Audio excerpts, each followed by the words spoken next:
Welcome, Drink with James, episode 96.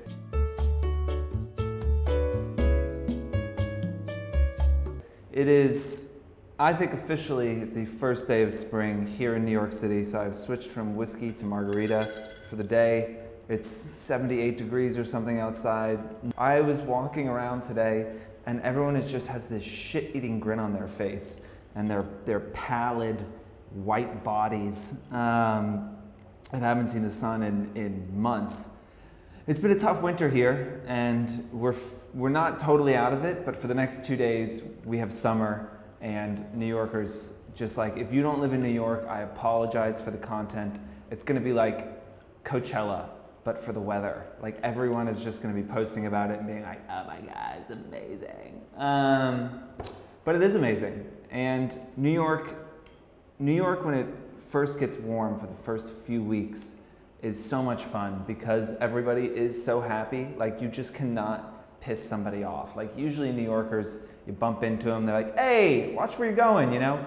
They're just like, nobody gives a shit. They are happy. They're like, oh, hello neighbor. Thank you for bumping into me. Aren't you enjoying this lovely day?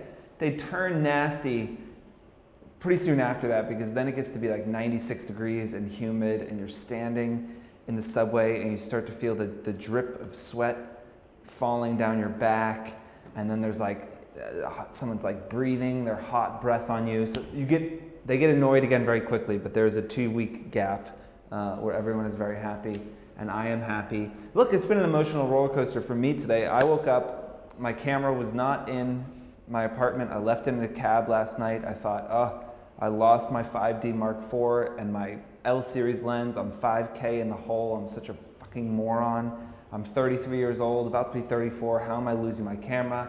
But I found the cabbie. I called him. He told me he left it at the police station. I went to the police station. The cop looked at me. He's like, did you get arrested last night? I was like, no. He's like, oh yeah, I thought like you looked too well dressed to get arrested, which was a weird comment.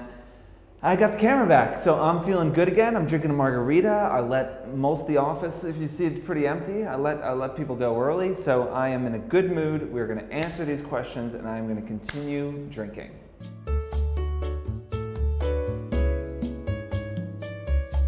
Question number 1 is, do long captions affect post-performance? I've seen influencers posting longer captions. What are your thoughts on this? Okay, hold please. As an influencer, a big part of your job is storytelling, right?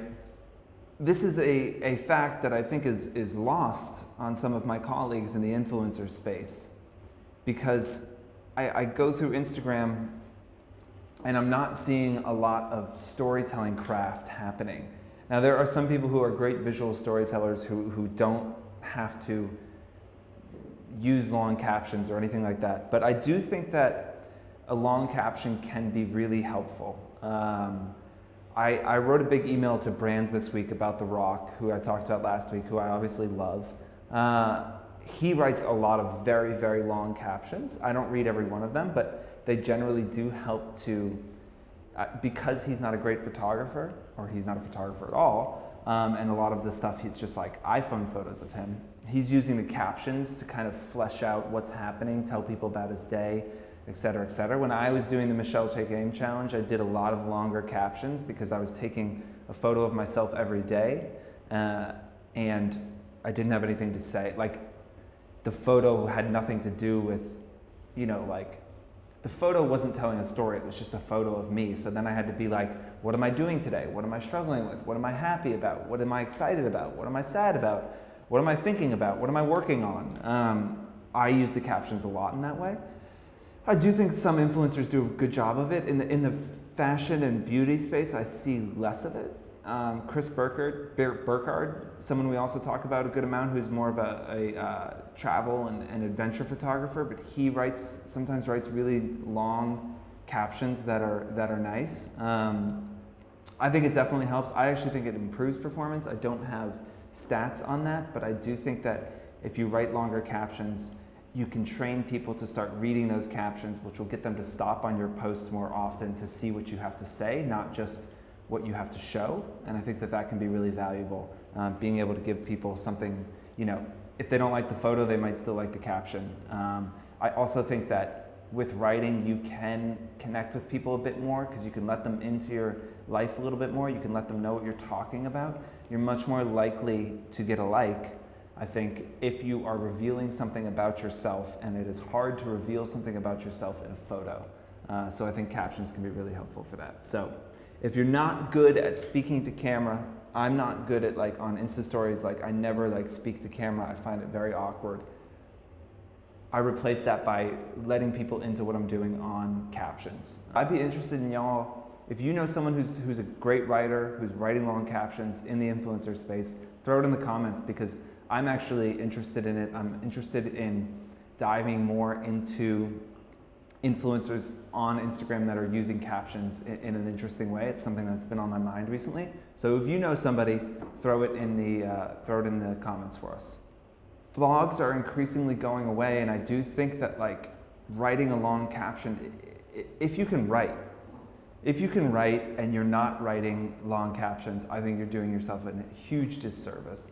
If you can't write, writing is a craft, just like photography. Yes, there are people that are born great writers.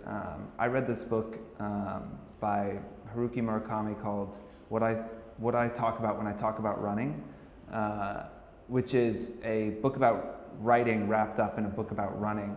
But his thing was like, he says that like, I am not a very talented writer in the way that some of my contemporaries are. And so I have to work so much harder at it than other people. I have to be so disciplined. And his point with the book, which you should read, it's great, was that becoming a runner helped him become a writer because it taught him discipline. And I do think that, like photography, writing is a craft that you can get better at and you can learn how to do. I am a decent writer, but most of that is because I am a voracious reader. I probably read or listen to 50 books a year.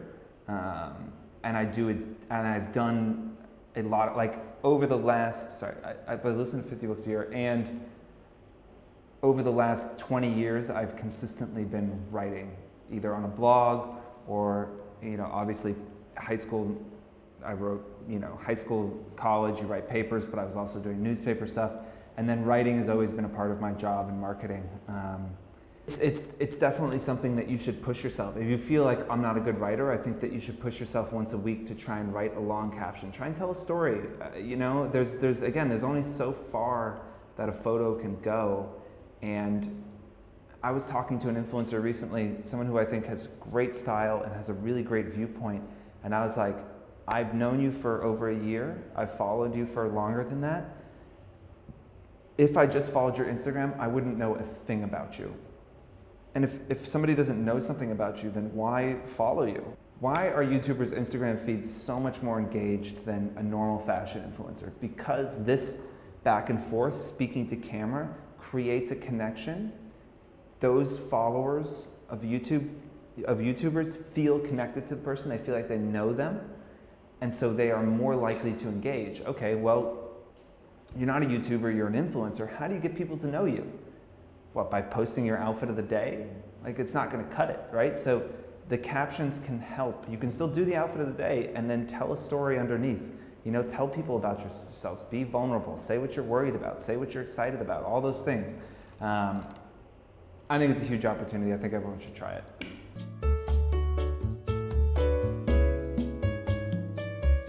Question 2 is, I'm struggling to find good people to collaborate with. How do I find people to collaborate with? Collaborating with another influencer, blogger, YouTuber, whatever it is a great way to grow. We had an overlap tool that allowed you to see, how many of your followers followed somebody else. And I was always surprised how little overlap there was in the space. And so working with another influencer can be a great way to kind of cross-pollinate that. I think we've talked about the menswear guys. They sometimes get 10 or 15 of them together and do a big shoot together, and they all post it. I think that does really well for them to get more followers and more exposure. How do you find these people? I would suggest somebody at or below your following level. I know the temptation is that like you want to work with someone big. You got 20,000 followers, you want to collab with someone with 40,000 followers. That totally makes sense. Why would they want to collab with you? They probably don't want to. But if you have 1,500 followers and someone else has 700, that's still 700 chances to get those people to follow you. And we're looking at marginal gains here, right? Like we're trying to gain 100, 200, 1,000 followers a month. And so if you can move a bunch of those people over, then I think that like you should optimize for working with more people rather than emailing a bunch of people who are 2 or 3 times as big as you and being like, hey, want to collab? And they're like, no, I don't. So look for someone at your level or sometimes below. Where to find them? I mean, that's I think up to you to push yourself to continue to follow people and continue to try and find interesting people. And anytime you do a collaboration, I think thinking about your audience and saying, what would they want to see? What can this other person bring to my feed that I don't have? Are they a great photographer? Are they a great artist? Do they have a very similar style or a very dissimilar style to me? How can we play on that? Am I someone that usually does iPhone photography and they have a very editorial feed? And are we going to kind of like switch vibes and like we'll do an iPhone thing on her feed and we'll do a more editorial thing on my feed? What can we do to kind of push what you're doing forward? Because if it's just I'm taking a photo with another influencer, we're both posting it and hoping to get followers, I don't think that's going to happen. And again, we just talked about captions, and I think here with the collaboration, the caption is key. Why should your audience follow this person? Why should this person's audience follow you? There needs to be a story there. There needs to be something, because, tagging someone in a photo 5 years ago used to work. You tagged someone in the photo and you could get a huge amount of followers for that. Because people were new to Instagram, they were looking to build their feeds. It's Friday, give me a break. That's not the case anymore. That doesn't work. I have huge influencers all the time tag me. It doesn't do anything. Literally, it does nothing anymore. They need to say, this is this person, this is why you should follow them. They need to make a concerted effort, a concerted push to get their followers to follow you, and you need to do the same thing. So you need to find somebody with a story that's interesting and try and do that. And let me just step back, because now I'm had another drink, and say that if you want to collab with someone, do it from a place of, if you have a following, even if it's 5,000 followers, and you find someone you think is amazing who has 500, using that following, using your following to try and get them more followers, like it's just going to pay dividends for you. You should be thinking of collabs to think, how can I help other people? And that will come back to you. Going out and saying, I'm going to use collabs as a growth hack and I'm going to try and hack my way into growth, I don't know if that will work as well as you saying, just like switch your perspective and say, how can I help somebody else? Because do that, and I imagine the post that they post about you is going to be a lot kinder and a lot more authentic. And that's what people are looking for now. They're looking for authenticity, and so I think it's incredible when you for the people who are watching who have quite a big following, because I do think that we've been getting more and more people who have a big following who are watching the show. Use that sometimes to pick people up. I mean, you remember when you were at 5,000 followers. If you find someone who's great, reach out to them and be like, hey, let's do something together. Let's try and work together. Because I think one of the coolest things about having a platform is being able to share it with people who deserve a platform. And if you're not doing that and you're not putting something back into the world and you're just taking, then it's not going to be very interesting for your audience. Again, I'm just going to go back to The Rock real quick, because I wrote this long email to brands and I said one of the things that I love about him is gratitude. And every time he doesn't do sponsored posts per se, but he uses his feed in large part to hype up the projects that he's working on. And if he does 5 posts about a project, one of them is always going to be about the people who made it happen. It's always going to be about the cameramen or the photographers or the producers or the director or the writer or his co-stars. Like he is always full of gratitude, and I think that is missing. And as much as you can kind of spread the love and put good energy and good vibes out there, I think that comes back to you. And I think that I think that like positive thinking is like that. What is that like? Positive thinking secret bullshit. I don't believe any of that stuff. I think it's dumb. So this is coming from a place of like a cynical New Yorker being like, I do think that if you go out and try and pick other people up, that stuff will come back to you.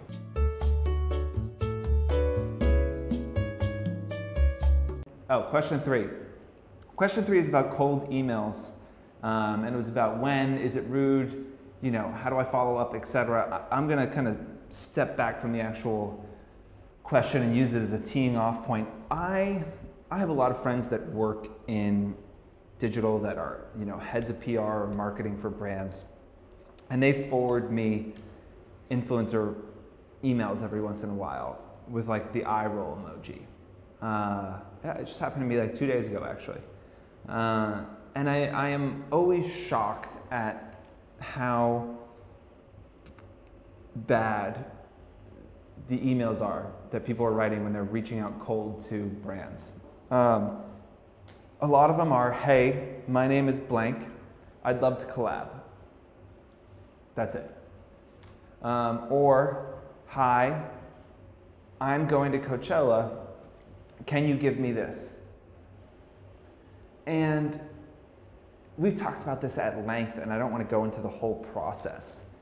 But in that first email, if this person doesn't know you, it's okay to ask for something. I generally would suggest that you try and build a relationship before you go and ask for something. But if you want something, it's definitely okay to ask for it. I do it all the time, not like personal, but like for Fohr. But you have to provide some context. So saying, hey, my name is this. Hey, first of all, yeah, my name is this. I have I'm an influencer. I have a fashion and lifestyle. Instagram. It reaches 30,000 people a month, period. Next, I love your brand so much. I've always wanted to work. I've always respected what you guys do. I always wanted to work with you. Here's a couple times I posted about you already.